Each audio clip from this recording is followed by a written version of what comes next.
안녕하세요. 아동사입니다. 오랜만에 인사드립니다. 오늘은 요즘에 텔레비전에서 뜨고 있는 오징어 게임에 대해서 한번 이야기하고 싶어서 동영상을 찍게 되었습니다. 지금 넷플릭스에서 오징어 게임이라는 한국 드라마라고 해야 되나? 네, 그것이 1위를 하고 있고요. 또한 런닝맨이나 유재석이 나오는 프로그램에서 오징어 게임이 반영되면서 저희가 어렸을 때 했던 오징어 게임에 대한 많이 생각하게 하는 그런 시기입니다. 또한 초등학교에서는 코로나 시기이기 전에 운동장에 오징어 게임을 그려놓고 학생들과 게임을 했던 적도 있습니다. 그래서 이 오징어 게임에 대해서 집중적으로 알아보는 시간을 좀 갖도록 하겠습니다. 네, 오징어 게임은 과거 한국 어린이들 사이에서 유행했던 놀이로서 이름은 오징어인 이유는 놀이를 하기 위해 바닥에 금을 그은 게 오징어 형태와 비슷하기 때문이라고 붙여졌습니다. 그러면 운동장 같은 맨 땅에 금을 걷고 하는 게임인데 요즘은 학교 운동장이 작아지고 맨 땅을 보기 힘들어서 하기도 힘들어졌습니다. 하지만 저희 세대 어렸을 때는 놀이가 없었기 때문에 동네 형들, 동생들과 모여서 이 오징어 게임을 많이 했던 경험이 있습니다. 이런 놀이가 의례 그렇듯 지역마다 명칭이 다양한데 가장 흔하게 쓰였던 오징어를 기본으로 해서 오징어 달구지, 오징어 땅콩, 오징어 가생, 오징어 가이상, 오징어 이상, 오징어 포 등 전국적으로 다양한 이름으로 불렀습니다. 저희 고향은 충남 당진인데 저희 고향에서는 오징어 가생이라는 이름으로 놀았던 경험이 있습니다. 그 많은 이름 중에서 가이생이라는 용어는 일본어입니다.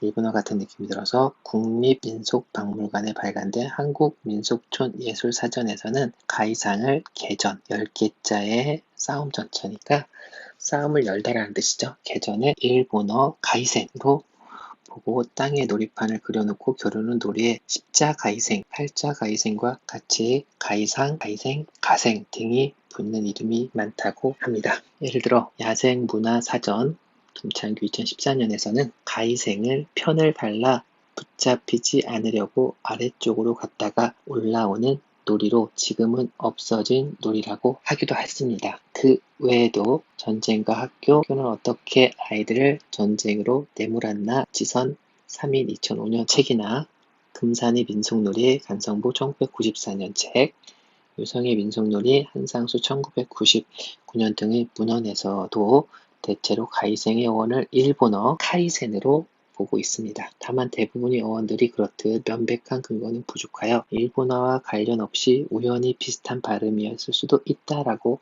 설도 있습니다. 가이사의 어원과는 별개로 일본에는 오징어와 정확하게 대응하는 놀이가 없습니다. 선을 긋고 몸싸움을 벌이는 형태의 놀이는 한국 밖에도 있지만 오징어와 정확히 1대1로 대응될 만한 놀이는 없습니다. 그나마 원 안에서 아이들끼리 등으로 몸을 밀어내어 원 밖의 술래에게 잡히면 아웃인 오시쿠라 만추나 사각이나 원 안에 십자가를 그려놓은 뒤 술래는 그 안에서 몸을 움직이고 원의 아이들은 술래에게 잡히지 않도록 일주하는 십자가이센 정도가 그나마 유일한 놀이인데 이것들도 결국 오징어와는 많이 다릅니다. 그래서 가이생, 가생이 개전이라는 일본어의 뜻에서 왔던 어원도 있지만 정확한 것은 파악이 안 된 상태라고 보시면 될 것 같습니다. 네, 이 게임을 하기 위해서는 공격과 수비 두 팀으로 나눕니다. 정확히 반을 나눠서 가위바위보를 해서 두 팀을 정합니다. 공격팀은 이 원 안에서 지금 빨갛게 보이는 이 원 안에서 시작을 합니다. 이 원을 2m로 그리는 지역도 있고 더 크게 그리는 지역도 있는데 저희 동네에서는 이렇게 크게 그려서 놀았습니다. 공격자들이 쉴 수 있는 공간, 두 발로 돌아다닐 수 있는 공간인데 대부분의 자료를 찾아보니까 저희 동네처럼 이렇게 공격권을 넓게 그리지 않고 이렇게 작게 2m 정도 그리는 데도 있고 더 작게는 이렇게 조그맣게 그려놓고 여기에서 공격하는 사람들이 한 발씩 놓고 게임이 시작하는 경우도 있습니다. 공격하는 사람들은 이쪽에서 공격을 한 발 놓고 시작하고 심통에서 시작하고 공격하는 사람이 이길 수 있는 방법은 Q&A 심통에서 나올 때는 공격하는 사람은 깨금박질로 이 공간을 돌아다녀야 합니다.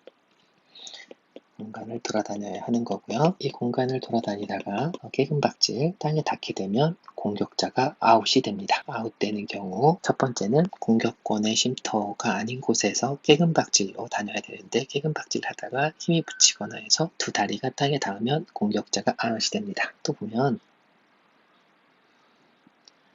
이쪽과 이쪽도 쉼터 공간으로서 공격자가 깨금박질로 이렇게 이쪽으로 와도 되고 이쪽으로 와도 되고 이쪽에서는 두 발을 땅에 닿아도 되는 공간으로 보시면 됩니다. 그래서 공격자는 쉼통에서 출발해서 나가서 깨금박질로 나가서 이쪽에서는 두 발로 있다가 이 다리를 건널 때는 두 발로 건널 수 있습니다. 또 여기서 걸 때는 껑충 뛰어야 됩니다. 이쪽 금을 밟는다거나 하면 공격자가 아웃이 됩니다. 또 이렇게 하면 질문이 있을 수가 있는데 공격자는 이쪽 방향에서 여기서 쉬었다가 이렇게 걸어가서 나와도 되고 일로 와서 이쪽 방향으로 나와서 이렇게 해도 됩니다.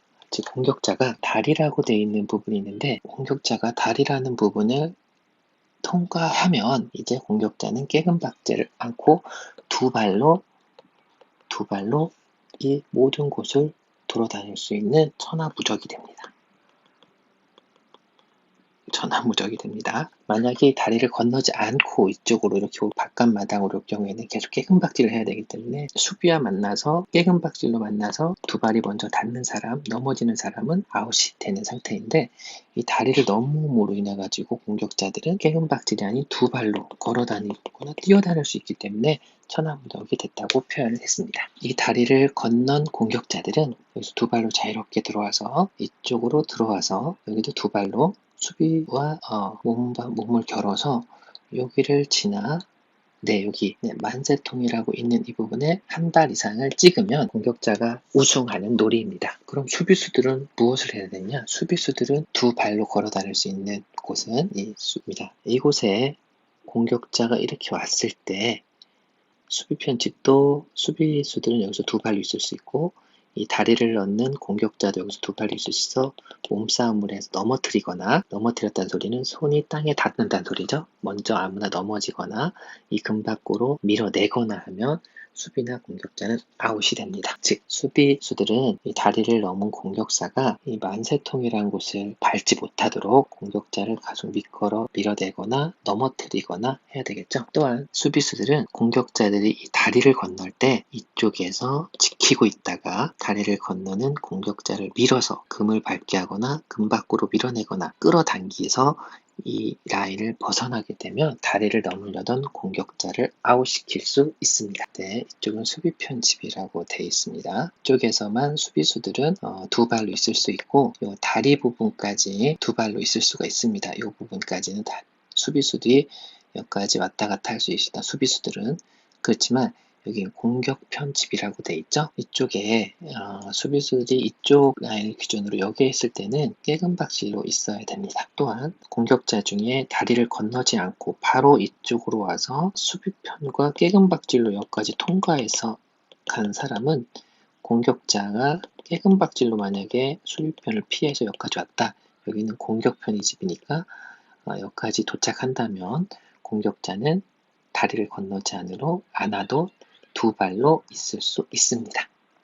수비수들은 최종적으로 여기를 막을 때 공격자가 두 발로 있을 때 수비수는 한 발로 게임을 해야 됩니다. 자, 이 부분에 대해서 서로 다른 의견이 있는데 어떤 지역에서는 공격 편집이라고 되어 있는 이 부분은 없고 이 부분도 수비편 편집으로 해서 게임을 하는 경우도 있습니다. 즉 수비는 이 몸통 부분이라 할 수 있는 이 부분과